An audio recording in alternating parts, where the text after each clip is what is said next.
Hello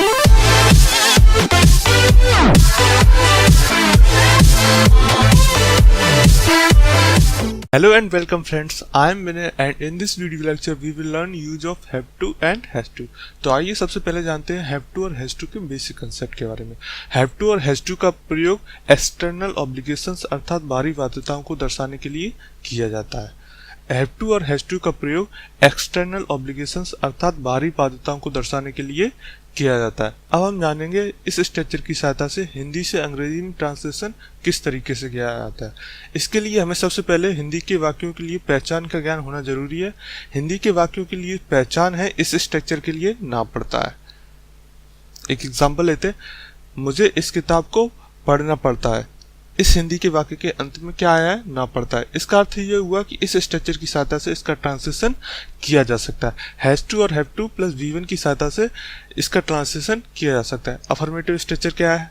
has to और have to का subject plus has to या हैव टू में से कोई एक प्लस वर्ब की first form plus object plus remaining words. अब देखते हैं has to plus have to का प्रयोग कहाँ कहाँ पर किया जा सकता है। हैज टू का प्रयोग करेंगे ही, सी, इट या कोई सिंगुलर सब्जेक्ट। हैव टू का प्रयोग कहाँ पर करेंगे? हैव टू का प्रयोग करेंगे आई के साथ में, वी के साथ में, यू के साथ में, दे के साथ में या कोई plural subject. Okay, has to का प्रयोग करेंगे ही, सी, इट या कोई सिंगुलर सब्जेक्ट। हैव टू का प्रयोग करेंगे आई, वी, यू, दे या कोई प्लूरल सब्जेक्ट। अब ट्रांसलेट करते हैं सेंटेंस को। मुझे इस किताब को पढ़ना पड़ता है। इधर सबसे पहले लिखेंगे सब्जेक्ट। सब्जेक्ट क्या है? मुझे मीन्स आई। ओके, उसके बाद हैज टू या हैव टू में से कोई एक। आई के साथ क्या यूज करेंगे? आई के साथ यूज करेंगे हैव टू। हैव टू लिखा मैंने। उसके बाद वर्ब की फर्स्ट फॉर्म। वर्ब क्या है? पढ़ना। पढ़ना मीन्स रीड।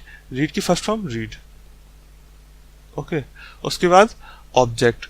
ऑब्जेक्ट क्या है? इस किताब। इस किताब मीन्स दिस बुक। इस मीन्स दिस एंड किताब मीन्स बुक। ये हुआ इसका ट्रांसलेशन। मुझे इस किताब को पढ़ना पड़ता है। I have to read this book. अब इस स्ट्रक्चर के नेगेटिव फॉर्म को पढ़ते हैं। पहचान सेम रहेगी क्योंकि ये प्रेजेंट की बात चल रही है। स्ट्रक्चर ये होगा सब्जेक्ट प्लस डू या डज में से कोई एक plus not plus have to plus verb की first form plus object plus remaining verb. अब ये देखेंगे डू कहाँ पर यूज करेंगे और डज कहाँ पर यूज करेंगे। डू का यूज किया जाता है आई, वी, यू, दे या कोई प्लूरल सब्जेक्ट। और डज का प्रयोग कहाँ पर किया जाता है? ही, सी, इट या कोई सिंगुलर सब्जेक्ट। ठीक है, डू का प्रयोग करेंगे प्लूरल सब्जेक्ट के लिए और डज का प्रयोग करेंगे सिंगुलर सब्जेक्ट के लिए।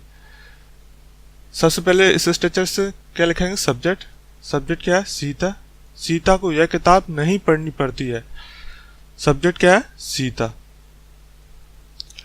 उसके बाद डू या डज में से कोई एक। सीता एक सिंगुलर सब्जेक्ट है इसलिए डज का प्रयोग करेंगे। सीता क्या है? Singular subject. सिंगुलर सब्जेक्ट के साथ क्या यूज करेंगे? डज। उसके बाद लिखेंगे नॉट। उसके बाद हैव टू। उसके बाद वर्ब की फर्स्ट फॉर्म। वर्ब की फर्स्ट फॉर्म क्या है? पढ़ना। क्या है? पढ़ना। पढ़ना मीन्स रीड। रीड की फर्स्ट फॉर्म रीड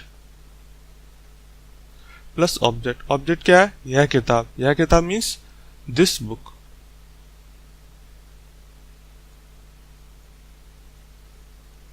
सीता को यह किताब नहीं पढ़नी पड़ती। Sita does not have to read this book. यह हुआ इसका नेगेटिव में ट्रांसलेशन।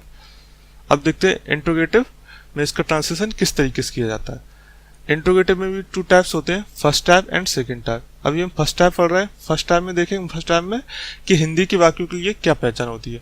हिंदी के वाक्यों में फर्स्ट टाइप में इंट्रोगेटिव फर्स्ट टाइप में क्वेश्चन वर्ड प्रश्नवाचक शब्द वाक्य के प्रारंभ में आता है। हिंदी के वाक्य में प्रश्नवाचक शब्द वाक्य के प्रारंभ में आता है। इंट्रोगेटिव फॉर्म फर्स्ट टाइप में। सबसे पहले हमें यही देखना पड़ेगा कि ये इंट्रोगेटिव फॉर्म फर्स्ट टाइप है, ये सेकंड टाइप है। इंट्रोगेटिव फॉर्म फर्स्ट टाइप में प्रश्नवाचक शब्द हिंदी के वाक्य के प्रारंभ में आएगा। प्लस पहचान ना पड़ता है तो आना ही चाहिए, तभी हम इस स्ट्रक्चर का यूज कर सकेंगे। इसके लिए स्ट्रक्चर क्या है, डू या डज में से कोई एक सब्जेक्ट के अनुसार plus subject plus not optional, यदि वाक्य में नहीं शब्द का प्रयोग किया गया है तो नॉट का यूज करेंगे, अन्यथा छोड़ देंगे। Plus have to plus verb की first form plus object plus remaining words. क्या तुम्हें यह किताब खरीदनी पड़ती है? अब इसका ट्रांसलेशन करेंगे। सबसे पहले क्या लिखेंगे, डू या डज में से कोई एक सब्जेक्ट के अनुसार। सब्जेक्ट क्या है, तुम्हें मीन्स यू के साथ क्या यूज करते हैं, डू, तो डू लिखा। उसके बाद सब्जेक्ट क्या है, तुम्हें मीन्स यू, तो यू लिखा। उसके बाद वाक्य में नहीं शब्द का प्रयोग नहीं किया गया, इसलिए नॉट को ड्रॉप कर देंगे। फिर लिखेंगे हैव टू। उसके बाद वर्ब की फर्स्ट फॉर्म। वर्ब क्या है, खरीदना, खरीदना मीन्स बाय, बाय की फर्स्ट फॉर्म बाय।